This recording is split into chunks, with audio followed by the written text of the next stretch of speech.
저는 여러분들과 함께 또 예배 이야기를 해보려고 합니다. 지난 상반기에도 4번에 걸쳐서 예배 이야기를 했는데 기억이 안 나실 것 같아서 오늘 복습부터 시작을 하려고 합니다. 기억 안 나시죠? 네, 저도 기억이 잘 안 나더라고요. 어디까지 했는지, 무엇을 했는지. 그래서 하나하나 살펴보고 있습니다. 따라오셔도 되는 이유는 예배에 대해서 제가 좀 관심이 많습니다. 그래서 공부를 싫어하는데 공부를 좀 많이 했습니다. 제가 음악 목사이긴 하지만 어떤 분은 제가 음악을 전공했는 줄 아시는데 저는 음악을 전공하지 않았습니다. 필드에서 배웠죠. 저는 학부는 기독교 교육을 전공했습니다. 대학원 총신대 신학대학원을 나왔는데 그 중간에 제가 CCM 사역을 했습니다. 한 2년 정도 CCM 사역을 했고 가수 이승환이 가지고 있는 레코딩 스튜디오에서 녹음을 하고 부들부들 떨면서 음반 녹음을 했던 경험이 있습니다. 얼마나 힘들었는지 모릅니다. 그 전까지는 제가 CCM 가수가 되는 게 어떤 꿈이었는데 녹음실에서 녹음을 하다가 좌절하고 낭망하고 낙심하고 포기했습니다. 내 길은 가수는 아니구나. 나는 가수는 못 되겠다. 그래서 팀에서, 중창팀에서 또 뮤지컬을 하면서 다행히 자료가 남아있지 않지만 춤도 췄습니다. 다행입니다. 자료가 없어서. 뮤지컬을 하고 그렇게 필드에서 사역을 하고 또 예배 사역 단체를 섬기는 팀에 들어가서 간사로 열심히 사역을 했습니다. 여러분들이 아마 들어보셨을 거예요. 우리를 사용하소서. 우리에겐 소원이 하나 있네. 그 곡이 제가 섬겼던 단체의 앨범에 실렸던 곡입니다. 저희 대표 간사님이 그 곡을 지으신 분이고 김영표 목사님이고 저는 그곳에서 스쿨을 책임지는 책임자로 또 간사로 메인 보컬로 그 음반에 찬양인도자학교 라이브 월십 2집, 1집 이런 데 보면 제가 메인 보컬로 녹음에 참여했습니다. 알아보기 힘든, 그때는 지금보다 살짝 말랐어가지고 아마 못 알아보실 거예요. 앨범에 사진도 있고 그렇습니다. 그리고 음악을 배우고 익히고 찬양 사역자의 길로 또 사역단체의 길로 사역을 하다가 저는 한 가지 결심을 했습니다. 나는 담임 목사가 안 되겠다. 나의 비전은 담임 목사가 안 되는 것. 그리고 결심하고 결단하고 그러면 무엇을 위해 내 삶을 살 수 있을까? 저의 비전과 헌신은 한국교회 예배를 어떻게 하면 잘 세우고 잘 도울 수 있을까? 난 무엇을 해야 될까? 고민하다가 한 사역자의 이 조언을 받고 서울장신대학이라는 곳에 통합식 학교죠. 예배 찬양사역대학원이라는 곳에 들어가서 예배 기획을 전공을 했습니다. 그걸로도 좀 부족했어요. 그래서 석사가 끝나고 또 리버티 대학에서 예배학 박사를 공부를 했습니다. 안타깝게도 논문을 쓰는 게 너무 싫어서 논문을 쓰다 말아서 아직도 그냥 수료 상태입니다.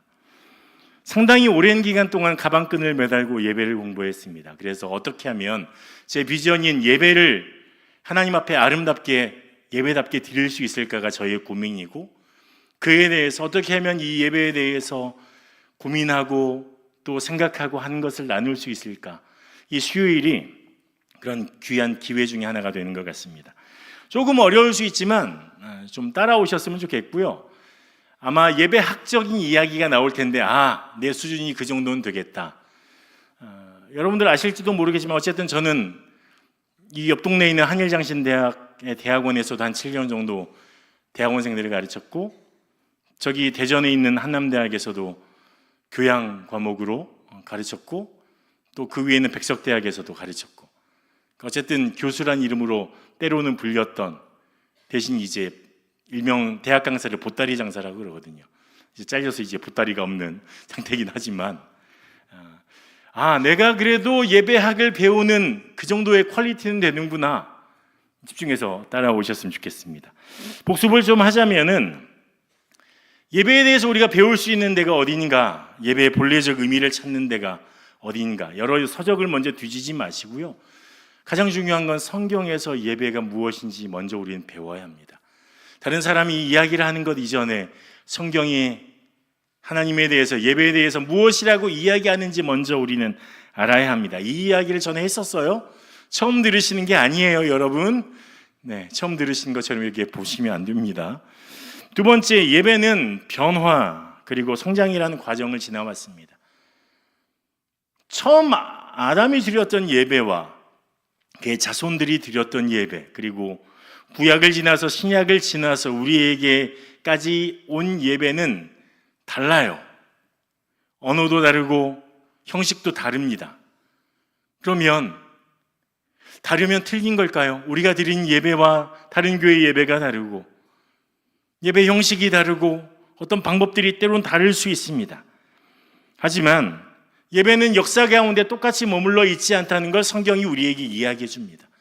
오늘 우리가 족장인 야곱에 대한 이야기를 할 텐데, 야곱의 예배와 조금 지난 모세가 드렸던 성막의 예배와 그리고 성전의 예배, 더 지나서 포로기를 지나는 회당의 예배, 신약시대의 예배가 다릅니다. 종교개혁 시대의 예배가 다르죠. 그리고 현재 우리의 예배가 다르죠. 이렇게 예배는 계속해서 변화해 옵니다. 왜냐하면 우리가 조금 이따 할 이야기 때문이에요. 바로 예배는 하나님과의 대화이기 때문입니다. 커뮤니케이션 과정이라는 거예요. 그래서 언어가 틀리면 말하는 방식이 달라지죠. 제가 예전에 일본에 이제 혼자 이렇게 뚫레뚫레 여행을 갔는데 한 가지 사건이 발생했습니다. 제가 이렇게 영어를 잘 할 것처럼 보이지만 사실은 그렇지 않습니다. 공항에 도착해서 공항에서 사야 될 것들이 있습니다. 바로 전화를 개통할 수 있는 유심 카드와, 제가 그때 일본 오사카에 갔었는데 다양한 곳을 박물관이나 이 다양한 액티비티를 즐길 수 있는 이 카드를 하나 구입을 했습니다. 그래서 구입을 막 하고 있는데 그 액티비티 카드가 안 보이는 거예요. 분명히 나는 돈을 지불했고 그리고 내 지갑에 있는 그 카드가 안 보였어요. 그래서 담당자하고 안 되는 영어로 어디 갔냐? 담당자는 줬다. 이렇게 이야기하는 거예요.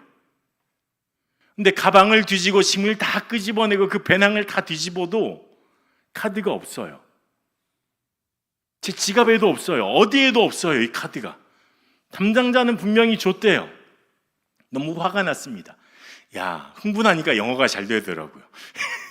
제가 못하는 영어들이 막 쏟아져 나오고, 도대체 이거 어디 갔냐? 너 책임져라. 비디오를 봐라. 근데 당장 어떻게 해결할 수 없대요. 그래서 담당자가 그러면 CCTV를 보겠다. 그리고 저는 어쩔 수 없이 다시 새로 돈을 지불하고 카드를 샀죠. 한참 있다가 한 2주쯤 후에 메일이 날라왔습니다. 어떻게 됐을까요? 제가 가져갔을까요? 아니면 담당자가 안 줬을까요? 둘 다 아니에요. 어떻게 됐냐면 제가 담당자가 저희 앞에 카드를 놓는 순간 제가 다른 일을 하고 있었어요. 바로 핸드폰에 유심을 갈아 끼우고 있었습니다. 그런데 그 위에 담당자가 또 어떤 종이를 얹어 놓습니다. 서류를 얹어 놨어요. 저는 보지 못했어요. 그리고 조금 있다가 그걸 가져가는 순간 다른 사람이 또 와서 제가 샀던 카드를 가지고 갔어요. 카드가 사라진 거죠. 그런 일도 있습니다. 어쨌든 중요한 것은 커뮤니케이션이라는 거예요. 이게 잘 안 되면, 서로 말이 안 통하면 어렵죠. 시대마다 문화적인 차이 때문에 이야기하는 방식, 사고방식이 달라지죠. 그런 것 때문에 예배가 변화되는 과정 가운데 있는 것입니다. 예배는 변화될 수밖에 없습니다. 앞으로 우리의 예배도 또 다르게 바뀌어 올 거예요. 또 기억해 보겠습니다. 예배와 기념이란 이야기를 제가 했었는데 함께 읽어보면 로버트 웨버가 했던 아주 중요한 예배학자입니다. 그런 이야기가 있습니다. 함께 읽어볼까요? 시작. 우리가 한 곳에서 예배를 드릴 때 우리는 인류 역사상 가장 중요한 사건을 기념하는 것이다. 우리가 지금 예배드린 이 사건, 이것이 인류 역사상 가장 중요한 사건을 기념한대요. 그러면 이 가장 중요한 사건은 무엇일까요? 하나님의 구원 사건을 기념하는 것입니다. 그러면 과연 기념이란 무엇인가? 여러분 기념일 있죠? 어떤 기념일이 있죠? 생일도 있고 결혼 기념일이 있습니다. 저는 없어요. 그리고 또 뭐가 있죠? 여러분 삶이 참 퍽퍽하군요. 기뻐하고 즐거워할 일이 없군요. 다양한 기념일들 많죠. 발렌타인데이, 화이트데이, 하다못해 애플데이, 사과하는 날. 안 되니까 이제 그 발렌타인데이 때 못 받은 사람 블랙데이라고 해서 짜장면 먹는 날도 만들어내고 별의별 기념일이 참 많이 있습니다. 기념이라는 건 무엇을 전제로 하냐? 기억이라는 걸 전제로 해요. 우리에게 어떤 기억이 있기 때문에 그걸 기념할 수 있는 거죠. 아주 중요하고 소중한 기억이 있어서 이것을 잊어버리지 말자, 이 날을 기억하고 우리가 이 날을 되새기자 하는 것이 기념이죠. 그래서 국가의 기념일들이 있는 거죠. 오늘도 한글날이잖아요. 한글을 상징했던 이 중요한 날을 우리가 기억하고 기념하자, 그래서 이런 기념일이 있는 겁니다. 그러면 로버트 웨버가 우리에게 해주는 말, 우리가 이곳에서 예배를 드릴 때 우리는 인류 역사상 가장 중요한 사건, 바로 하나님의 구원의 사건을 기념하고 있는 거예요. 기념 안에는 기억이 있다고 그랬죠. 그럼 무엇을 기억해야 할까요? 우리는 예배를 드리면서 하나님이 우리를 구원한 사건을 기억해야 합니다. 그리고 개인적으로는 나를 구원하신 사건을 기억해야 합니다. 물론 내가 언제 하나님을 극적으로 만났는지 모를 수도 있어요. 어느 순간 하나님이 믿어졌고 예수님의 십자가 은혜가 믿어졌을 수도 있어요. 그건 사람마다 차이가 있지만 기억하는 겁니다. 그리고 기념하는 것입니다. 그것이 예배이죠. 또 예배는, 이 기념의 조건은 기억일 뿐만 아니라 역사의 이야기로 존재하는 겁니다. 예배 안에 이야기가 있습니다. 예수님의 구원 이야기, 하나님이 구원하신 구원의 사건들의 스토리가 이 예배 안에 펼쳐진다는 겁니다. 세 번째는, 그리고 이 예배에는 세 가지 차원이 존재하는데, 첫 번째 차원은 행동해야 하는 행동의 영역이 있습니다. 존 위트블리트가 한 이야기인데, 예배를 통해서 드려지는 모든 행위가 있습니다. 앞에 찬양팀이 열심히 찬양할 때 여러분들이 손뼉을 쳤습니다. 손뼉을 왜 치세요? 즐거우라고 박수치면서. 예전에 경배와 찬양은 싱얼롱이라고 해서 예배 전에 드리는 어떤 즐겁자고 사람들의 분위기를 어떻게 붐업시키는 행위로 여겨졌지만 아닙니다. 경배와 찬양은 말 그대로 경배, 예배 드림이에요. 그럼 그 가운데 손뼉을 치는 행위는 하나님 앞에 손뼉 쳐 찬양할지어다라는 하나님의 말씀에 기초하는 겁니다. 때로는 무릎 꿇는 것, 때로는 손을 드는 모든 행위들이 예배 안에 드려지는, 일어나거나 앉거나 서거나 손을 들거나 손뼉을 치거나 찬송을 하거나 하는 모든 행위들이 예배 안에 행동하는 차원으로 일어나는 것입니다. 이것은 우리가 하나님을 향한 경배의 표현 중에 하나라는 겁니다. 두 번째, 예배당 안에서 드리는 사건이에요. 사건. 이 사건은 뭐냐면 공적인 것. 제가 어려운 말로 하나 할 테니까 적어보세요 한번. 이거는 레이투르기아라는 라틴어입니다. 레이투르기아. 이거는 의식, 의례, 제의적 이런 뜻입니다. 레이투르기아. 예배를 드리는 그 제의적 행위를 레이투르기아라고 합니다. 공식적인, 공적인 영역에서의 예배, 개인적인 예배가 아니라 우리 불교회가 모여서 드리는 공적인 이 시간의 예배라는 이 공적 차원의 예배가 있습니다. 또 다른 차원에서 어떤 행위나 공적인 차원을 넘어서는 또 다른 차원이 있는데, 그것은 바로 삶으로서의 예배입니다. 이것은 모든 예배의 과정들을, 차원들을 포함하는 건데, 우리 삶의 전체가 예배다, 이런 이야기입니다. 그래서 제가 야곱의 이야기를 함께 나누면서 여러분과 함께 이 이야기에 대해서 좀 더 해보려고 합니다. 예배에 대해서 이제 다양한 표현이 있는데, 예배에 대한 다양한 이야기들이 있습니다. 이런 정의가 있습니다. 예배는 하나님의 사랑에 대한 인간의 응답이다. 하나님이 사랑이 우리에게 부어졌고 그 사랑을 만나게 되면 리액션을 하게 되죠. 옆에 있는 분에게 사랑합니다라고 이야기를 해주면 여러분들이 무엇인가 리액션을 하겠죠. 저도 그래요. 아니, 저는 아닌데요. 이러시진 않겠죠. 사랑합니다 하면 사랑합니다, 이런 리액션이 나오는 것처럼 하나님이 그 사랑에 대해서 우리가 리액션하는 겁니다. 응답이죠. 예배에 대한 표현은 언어적인 표현, 우리가 말로 하는 표현이 있죠. 찬송 안에도 말이 있죠. 기도 안에도 말이 있습니다. 그리고 제가 전하고 있는 이 설교, 메시지 안에도 말이 있습니다. 하지만 그 외에 말이 아닌 다양한 표현들, 비언어적인 표현이 있습니다. 아까 우리가 이야기했던 손을 들거나 박수를 치거나 일어나거나 다양한 또 몸짓의 표현, 표정의 표현, 다양한 표현들이 있죠. 그런 것들을 통해서 하나님 앞에 반응하는 거예요. 리액션 하는 겁니다.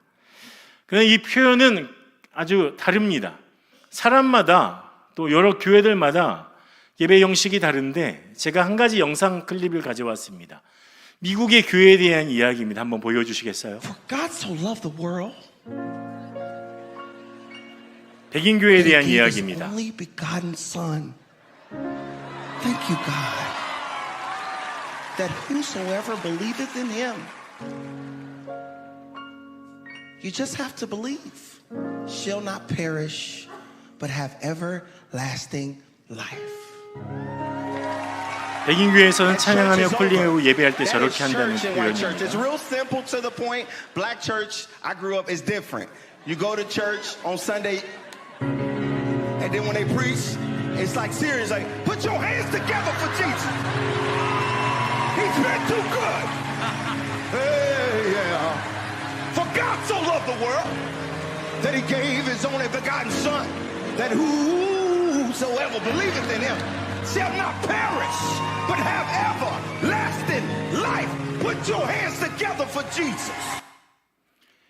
아메리칸 갓 탤런트라는 프로그램에 이제 코미디언이라고 자신을 소개한 분인데 이분은 교회에서 연주를 하며 정말 섬기는 분이에요. 근데 백인 교회도 가보고 흑인 교회도 본인이 속한 교회도 가서 찬양팀에서 연주를 하는데 백인 교회와 흑인 교회가 이렇게 다르더라. 백인 교회는 표현할 때 굉장히 심플하고 조용하게 때로는 뭔가 점잖은 것처럼 표현하면 흑인들이 가진 교회는 그들의 열정을 표현하고 할렐루야 하면서 다 같이 일어나서 손뼉 칩시다 이런 식으로 표현을 한다는 거죠. 예배에 다양한 표현들이 존재합니다. 이렇게 표현한다고 저렇게 표현한다고 틀린 걸까요? 아니죠. 다른 상황이라는 거죠. 예배에는 다양한 표현들이 있습니다. 그리고 예배에 대한 표현도 다양한 영역에서 표현이 되죠. 제가 예배에 대한 신학자들이 이야기를 많이 하지는 않을 겁니다. 우선 세 가지만 이야기를 해볼게요. 또 첫 번째는 예배는 하나님과 인간의 대화, 하나님께 드림, 그리고 하나님을 닮아가는 과정이다 이렇게 이야기합니다. 대화라는 것은 쌍방간에 이루어지는 거죠. 누군가 혼자 열심히 이야기하면 강연이거나 아니면 강습, 교수 또는 설교가 되겠죠. 또는 잔소리일 수도 있습니다. 대화는 서로 오가는 거예요. 하나님과 우리의 대화는 예배 안에서 서로 오가야 됩니다. 일방적으로 하나님이 말씀하시는 걸 듣는 것뿐만 아니라 우리가 하나님께 드리는 이 커뮤니케이션이 이루어지는 과정이 예배라는 겁니다. 또 예배의 방향은 어디냐 그러면 하나님이어야 해요. 사람을 향해서는 안 됩니다. 예배의 방향은 하나님을 향해 있어야 됩니다. 찬양이 하나님을 향해야 하고 기도도 하나님을 향해야 하고 만약 다른 존재를 향한다면 그것은 이단으로 가는 길이 되겠죠. 또 예배는 하나님을 닮아가는 과정이라고 했습니다. 하나님을 닮아가는 과정. 사랑하는 사람과 좋아하는 사람과 닮아가고 싶죠. 저 권사님 보니까 기도를 너무 참 열심히 해서 저분은 참 중보기도가 너무 훌륭해. 닮아가고 싶어지고 또 저 장로님은 어떻게 저렇게 따뜻하실까? 어떻게 저렇게 꼭 안아주시고 위로해 주실까? 닮아가고 싶어하고 저 집사님 어떻게 저렇게 세세하게 섬길까? 부족한 거 연약한 것 어떻게 혼자 가서 저렇게 잘 채워줄까? 닮아가고 싶어하죠. 저도 찬양 인도자로 오랫동안 살았는데 제가 고등학교 때 가장 닮고 싶고 닮을 수밖에 없었던 분이 있습니다. 당시에는 전화세 예수라는 앨범을 만들었던 올레이션즈의 하스데반 선교사님이란 분입니다. 이분이 꼭 집회 인도할 때 꼭 이래요. 오늘 이 밤에로 시작합니다. 그리고 그것이 앨범에도 테이프에도 여전히 녹음되어 있습니다. 그래서 그 당시에 수많은 찬양 인도자들이 뭔가 찬양을 시작할 때 늘 언제나 오늘 이 밤에로 시작합니다. 오늘 이 밤에 우리 가운데 이렇게 시작하면서 하스데반 선교사님이 하신 걸 그대로 따라합니다. 왜 그럴까요? 저분이 너무 좋으니까. 나도 그렇게 되고 싶으니까. 하나님을 너무 사랑한다면 예배를 통해서 하나님을 닮아가는 것이 바로 예배라는 것입니다. 또 예배는 영원부터 계신 창조주 하나님에 대한 인간의 절대적인 숭배라는 반응이다. 이런 말도 있습니다. 예배는 하나님을 향해 있고 하나님과 만나는 극적인 현장이에요. 하나님이 우리의 친구가 되어주시고 예수님이 우리에게 형제라고 말씀하시며 친구라고 말씀해 주시지만 우리는 잊어버려서는 안 되는 단 한 가지 사실이 있습니다.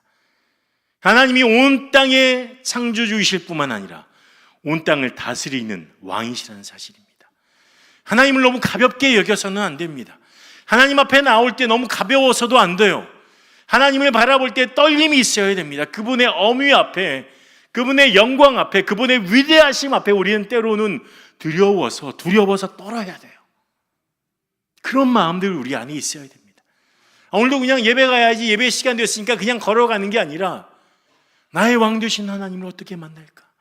내가 그분을 향해서 어떻게 엎드릴 수 있을까를 고민해야 되는 거예요. 왕 앞에 그 백성이 나갈 때 자기를 돌아보지 않겠습니까? 나는 어디가 잘못됐을까? 나는 오늘 깨끗이 씻었나? 내 얼굴에 무엇이 없나? 저분 앞에 나아갈 때 처음에 오른발부터 나갈까? 왼발부터 갈까? 고개를 얼마 정도 숙여야 되지 고민하지 않겠습니까? 하나님 앞에 나아갈 때, 왕 되신 우리 하나님 앞에 나아갈 때 우리 또한 그렇게 준비하고 생각해야 한다는 것입니다. 세 번째 정의는 이것입니다. 예배는 하나님의 계시에 대한 인격적인 응답으로 하나님과 그의 백성이 사이의 대화다. 계시라는 건 저번에도 이야기해드린 적이 있습니다. 자신을 보여주는 것, 하나님이 자기 자신에 대해서 알려주시는 그 모든 것이 계시입니다. 이 신학적 용어죠. 그래서 일반 계시, 특별 계시, 이런 계시에 대한 이야기들이 있지만 어쨌든 하나님이 자신을 드러내서 내가 너희들을 얼마나 사랑하는 줄 아니? 내가 너희를 위해서 이렇게 너희를 사랑하는 이 사랑을 보여주시는 모든 것에 대해서 우리가 반응하는 겁니다. 그것이 바로 예배라는 거죠. 서로 대화해 가며 하나님과 커뮤니케이션하는 이 대화의 과정. 여기서 무엇을 발견해야 합니까? 하나님이 자신을 보여주신 그 사랑을 발견해야 합니다. 그리고 우리는 그 사랑에 하나님 저도 그만큼 사랑합니다. 하나님의 사랑에 보답하기엔 여전히 부족하고 연약하지만 저 또한 주님을 사랑합니다. 이렇게 고백하는 반응들, 그것이 찬송으로, 기도로, 헌금으로 다양한 방법으로 드려지지만 그 모든 것은 예배하는 과정 중에 일어나는 대화가 되는 거죠. 그래서 여러분들이 드리는 찬양이 정말 진중해야 돼요. 경배 찬양하기 전에 그냥 그 예배 드리기 전에 시작하니까 아니요. 예배입니다. 진지하게 고백하고 기뻐하고 감사하고 내 마음과 내 삶을 들여서 주님 저 또한 그렇습니다. 고백하는 과정들이 필요한 것입니다. 모든 순서와 모든 과정이 하나님과 대화하는 과정이고 하나님을 만나는 과정이고 하나님과 더 가까워지는 과정, 하나님을 닮아가는 과정인 것을 알았으면 좋겠습니다. 우리가 지난번에 아담과 하와에 대해서는 사랑과 충만한 관계의 예배라고 말했습니다. 가인과 아벨의 예배에 대해서는 하나님께 속해 있음을 기억하는 예배라고도 이야기했습니다. 또 족장시대, 아직도 우리는 족장을 못 벗어나고 있는데 족장 그러면 무슨 부족장 맞아요. 한 가족의 장이 되는 사람, 아브라함과 이삭과 야곱에 대한 이야기인데 첫 번째 노아죠.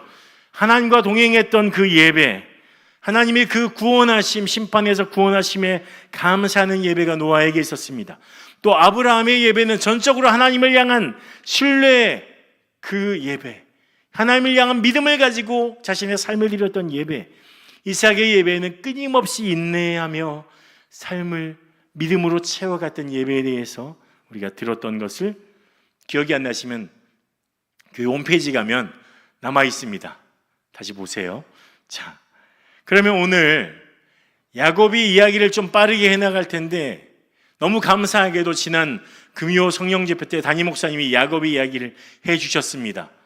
더 깊고 더 심도 있는 야곱에 대한 이야기는 금성 라이브를 유튜브에서 보시면 목사님의 아주 뛰어난 통찰을 만나볼 수 있겠습니다. 저는 예배의 관점에서 조금은 같고 조금은 다른 이런 부분들을 좀 보려고 합니다. 여러분 혹시 인생 그래프라는 걸 그려본 적이 있으세요? 가끔 워크숍을 하거나 아이스 브레이킹 할 때 인생 그래프라는 걸 해봅니다. 여기에 보면 인생 그래프 그림 좀 띄워주시면 이거는 이제 어디에 나온 건데 한 아이가 그려놓은 겁니다. 내 인생의 기뻤던 때는 우울했던 때는 동생이 태어날 때 이런 때거나 뭐 유치원에 갔을 때 뭐 기뻤다, 이런 인생에 슬프고 기뻤던 이야기들이 있습니다. 인생이라는 것은 늘 기쁠 수도 없죠. 늘 슬플 수도 없습니다. 곡선이 있고 굴곡이 있습니다. 실패도 있고 좌절도 있습니다. 때로는 험한 골짜기도 있고 때로는 정말 뜰 듯이 기쁜 날도 있죠. 이 모든 과정을 통해서 우리는 하나님을 만나고 하나님의 은혜를 경험하고 이 인생의 굴곡들을 통해서 하나님이 어떻게 내 삶에 일해 가시는지를 배울 수 있습니다. 그리고 우리는 이 삶을 통해서 하나님을 어떻게 예배해 드려야 되는지도 배울 수 있습니다. 성경의 인물들이 살아갈 때, 특별히 족장시대의 예배자들은 하나님을 어떻게 예배했는지를 우리가 배워야 합니다. 우리가 만나왔던 아브라함과 이삭과 이 노아, 이런 사람들은 정기적으로 우리처럼 때를 정해서 예배를 드리지 않았습니다. 그러면 언제 예배를 드렸을까요? 언제 제사를 했을까요? 기억나세요? 자신의 장막을 옮길 때, 집을 옮길 때, 그리고 특별히 하나님께서 찾아와 주셔서, 이걸 신학적 용어로 조금 있어 보이는 용어로 현현이라고 합니다. 하나님이 나타나셨을 때, 말씀하셨을 때, 하나님을 만났을 때 그곳에 제단을 쌓고 제사를 드렸거나 여호와의 이름을 부르며 하나님을 예배했습니다. 비정기적이었어요. 그러면 일상의 삶에서는 아브라함도 이삭도 노아도 그 위의 사람들도 그 이후의 사람들도 예배를 안 드렸을까요? 제사가 없었을까요? 예배라는 것 자체가 없었을까요? 예배가 무엇이라고 했죠? 하나님과 대화하는 것, 하나님과 만나는 것, 하나님을 예배를 통해서 닮아가는 것, 이것이 예배라고 그랬죠. 아브라함도 이삭도 야곱도 자신의 삶에서 하나님의 손길을 만나게 됩니다. 그리고 하나님과 이야기해가죠.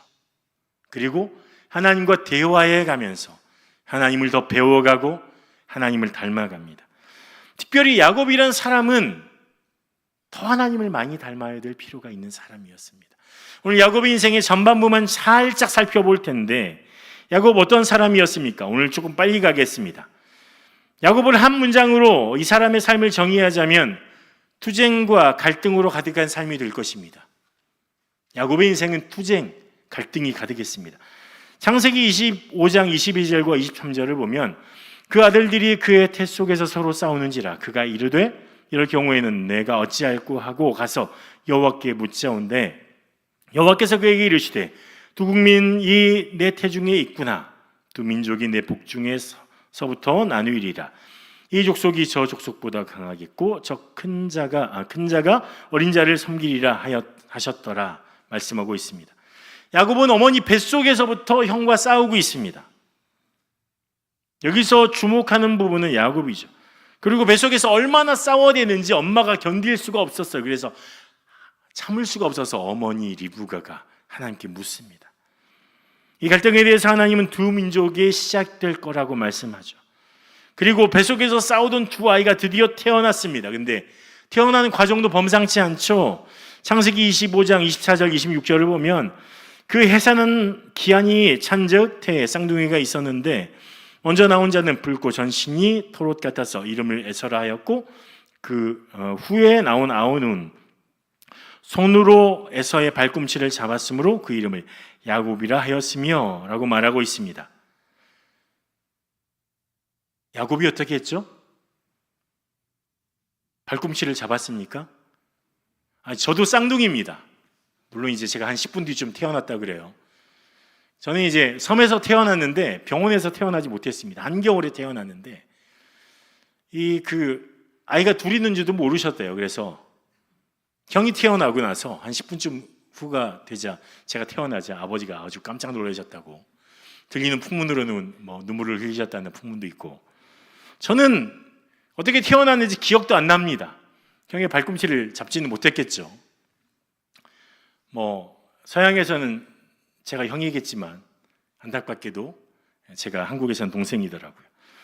그래서 성경에서는 이 야곱이 얼마나 투쟁심이 강했는지 에서의 발꿈치를 잡고 나왔습니다. 왜요? 내가 먼저 태어나려고. 내가 먼저 나오려고.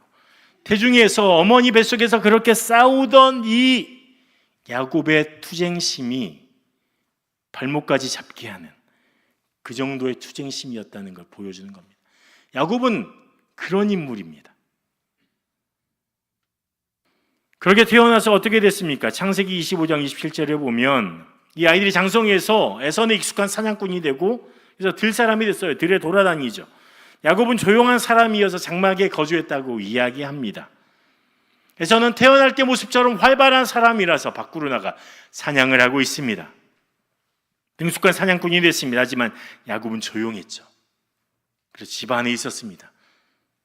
내향적인 사람이었을 겁니다. 하지만 그 내면에는 에서보다 더 훨씬 불타오르는 욕망과 열정이 있었습니다. 내가 형의 장자권을 반드시 뺏고야 말겠다. 그는 조용하지만 굉장히 계획적인 사람, 치밀하고 그리고 준비성이 철저한 사람으로 보입니다. 자신의 욕망을 실현시킬 기회를 엿보고 있었던 것으로 여겨지죠. 드디어 기회를 포착합니다. 창세기 25장 29절에서 33절 한번 읽어보겠습니다. 함께 읽겠습니다. 시작. 야곱이 죽을 쑤었더니 에서가 들에서 돌아와서 심히 피곤하여 야곱에게 이르되 내가 피곤하니 그 붉은 것을 내게 먹게 하라 한지라. 그러므로 에서의 별명은 에돔이더라. 야곱이 이르되 형의 장자 명분을 오늘 내게 팔라. 에서가 이르되 내가 죽게 되었으니 이 장자의 명분이 내게 무엇이 유익하리요. 야곱이 이르되 오늘 내게 맹세하리라. 에서가 맹세하고 장자의 명분을 야곱에게 판지라. 기회를 포착했습니다. 기다리고 기다리던 기회가 왔습니다. 그리고 자신의 계획을 여짐없이 실행하죠. 야곱은 에서의 약점을 알고 있었습니다. 열정적이고 다혈질인 에서는 지금에 충실한 사람이에요. 지금이 중요해요. 그래서 현재가 중요한 에서가 당장의 배고픔을 해결하는 것이 중요하다는 사실을 알고 거래를 시도합니다. 그리고 에서는 홀라당 넘어가죠. 에서에게 있어서 장자의 권리는 나중의 일입니다. 나중에. 지금이 중요한 에서에게 나중의 일이에요. 그리고 설마 이런 약속 따위로 자신의 권리가 뺏길 거라고도 생각하지 않았을 겁니다. 에서는 자신만만한 사람이죠.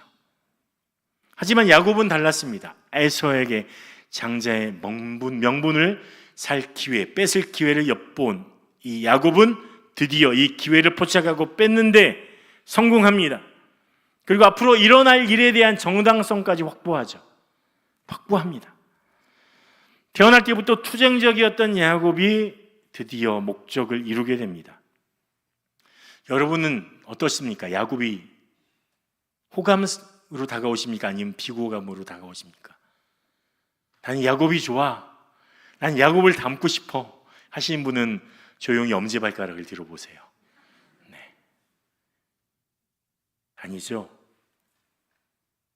정말 비호감이에요.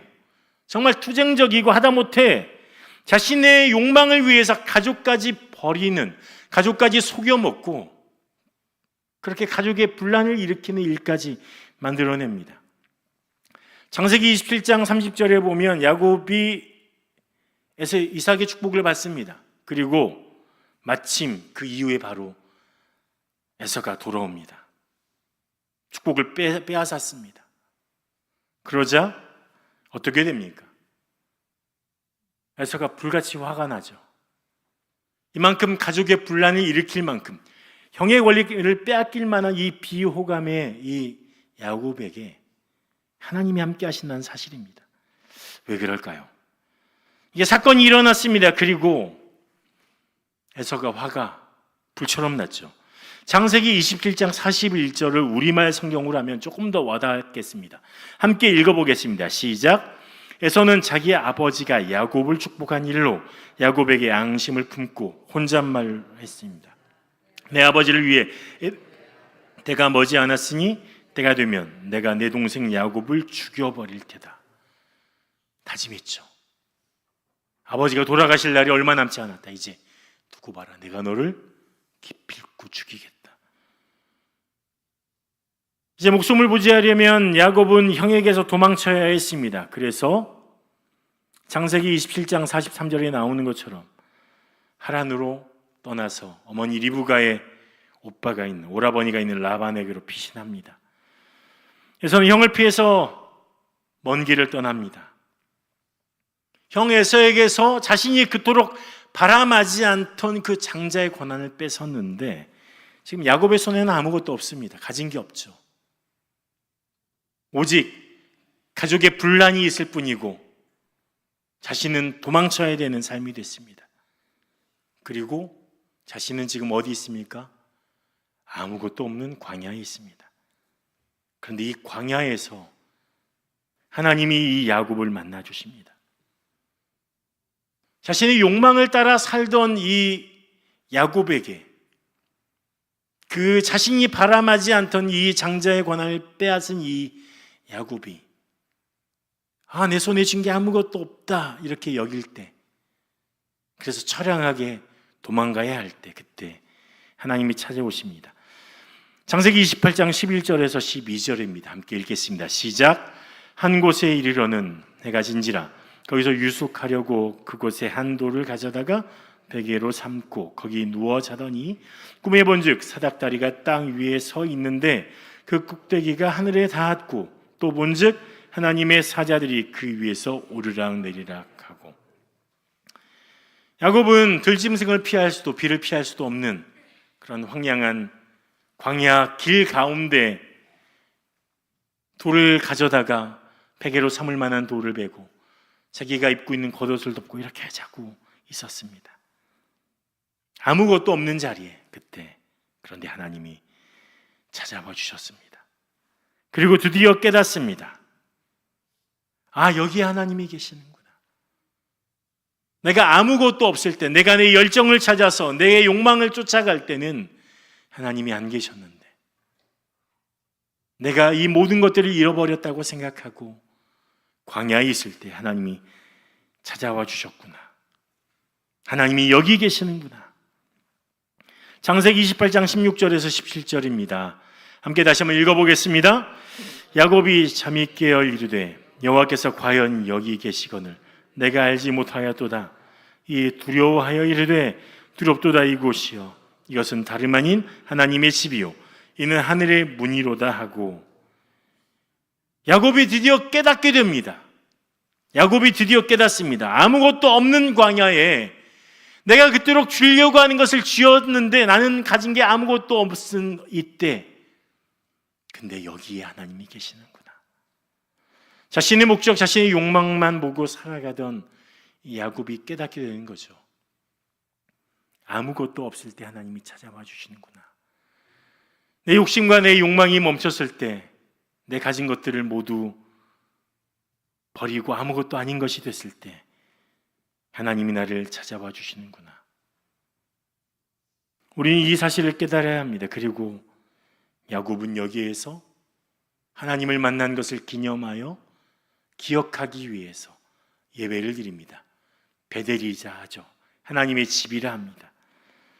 여기에서부터 이제 야곱의 새로운 인생이 시작됩니다. 우리의 인생은 어디부터 시작되나요? 예배로부터 시작됩니다. 여러분 처음 언제 예배당에 나오셨는지 혹시 기억하고 계시나요? 아무 느낌이 없었을 수도 있습니다. 또는 그때가 언제였는지 기억조차 못할 수도 있습니다. 하지만 우리의 믿음의 길, 믿음의 걸음은 거기서부터 시작됩니다. 우리가 하나님을 만나는 그 예배의 시간으로부터 내가 기억하지 않는다 할지라도 그 자리에 하나님이 찾아와 주셨고 그 자리에 하나님이 함께해 주셨고 거기에 내가 아무것도 아닐 때 하나님이 나를 자녀 삼아 주셨습니다. 그리고 하나님이 우리를 아무것도 아닌 우리를 일으켜 세워서 새로운 복을 허락하여 주십니다. 하나님이 어떤 복을 주셨는지 우리가 좀 살펴보면 이런 복입니다. 창세기 28장 14절입니다. 내 자손이 땅의 티끌같이 되리니 내가 서쪽과 동쪽과 북쪽과 남쪽으로 퍼져갈지며 땅의 모든 족속이 너와 내 자손으로 말미암아 복을 받으리라. 이전에 야곱이 그토록 받기 원했던 복이 어떤 복인지 아세요? 바로 이런 복입니다. 창세기 27장 28절에서 29절인데 이삭이 야곱에게 이렇게 복을 내리며 축복합니다. 하나님은 하늘의 이슬과 땅의 기름짐이며 풍성한 곡식과 포도주를 내게 주시기를 원하노라. 만민이 너를 섬기고 열국이 내게 굴복하리니 내가 형제들의 주가 되고 내 어머니의 아들들이 내게 굴복하며 너를 저주하는 자는 저주를 받고 너를 축복하는 자는 복받기를 원하노라. 이 복이 누구를 향해 있죠? 야곱을 향해 있습니다. 야곱이 바람하지 않는 그토록 갖고 싶었던 복은 하늘의 이슬과 땅의 기름짐이 자신에게 가득하고 곡식이 가득하고 포도주가 가득해서 재정적으로 넉넉하고 풍성한 삶을 사는 것 뿐만 아니라 만민이 사람들이 나를 섬기고 형제들이 나에게 굴복하고 나를 위대하게 여기는 삶을 사는 것이 야곱이 그토록 쟁취하고 싶었던 복이었습니다. 그런데 아무것도 없는 광야에서 만난 하나님은 야곱에게 어떤 복을 주셨다고요? 내 자손이 땅에 티끌같이 많아져서 서쪽과 동쪽과 북쪽과 남쪽으로 퍼져나가서 모든 족속이 너와 내 자손으로 말미암아 복을 받으리라. 이 조그마한 복에서 하나님을 만나자 야곱의 인생의 복이 차원이 달라졌습니다. 그곳에서 하나님을 만나고 하나님을 예배하고 하나님을 바라보는 삶을 살게 되는 이 시작점이 되는 것입니다. 물론 야곱이 금세 변했을까요? 아니요, 다음 주에는 아직도 변하지 않은 우리 같은 야곱을 만나게 될 텐데, 하지만 하나님은 야곱을 포기하지 않습니다. 야곱을 계속해서 다루고 만지고 만지셔서 이스라엘로 변화시키죠. 우리도 마찬가지입니다. 여러분 쉽게 변하십니까? 사람이 갑자기 변하면 죽는다고 하잖아요. 그만큼 사람은 잘 안 변합니다. 저를 봐도 정말 안 변하더라고요. 사람은 잘 안 바뀌어요. 그런데 하나님을 만나는 사람은 하나님을 계속해서 만나고 하나님 앞에 나오고 하나님을 계속해서 예배드리는 사람은 하나님을 닮아가고 조금씩 하나님의 사람으로 바뀌어져 갑니다. 그래서 여러분에게 소망이 있는 겁니다. 나를 보면 소망이 없어요. 안 바뀝니다. 강박하고 정말 고약하고 고집불통에다가 편협하고 믿음도 없고 불의하고 죄로 가득합니다. 나에게는 소망이 없는데 하나님을 만난 야곱에게 소망이 있었던 것처럼 내가 예배 가운데 하나님을 만나면 거기에 소망이 생기는 겁니다. 이 사실을 믿으신 여러분 되기를 소망합니다. 예배를 드릴 때 그냥 오지 마십시오. 하나님이 오늘 나를 어떻게 다루어 가실지, 나의 어떤 부분이 조금 변할까 기대하며 오셨으면 좋겠습니다. 그리고 오늘 내가 변했다, 나가서 문을 열고 나가서 조금이라도 변하고 야곱이 복을 받은 것처럼 세상을 나가서 세상에 복이 되는 여러분 되시길 간절히 축복합니다.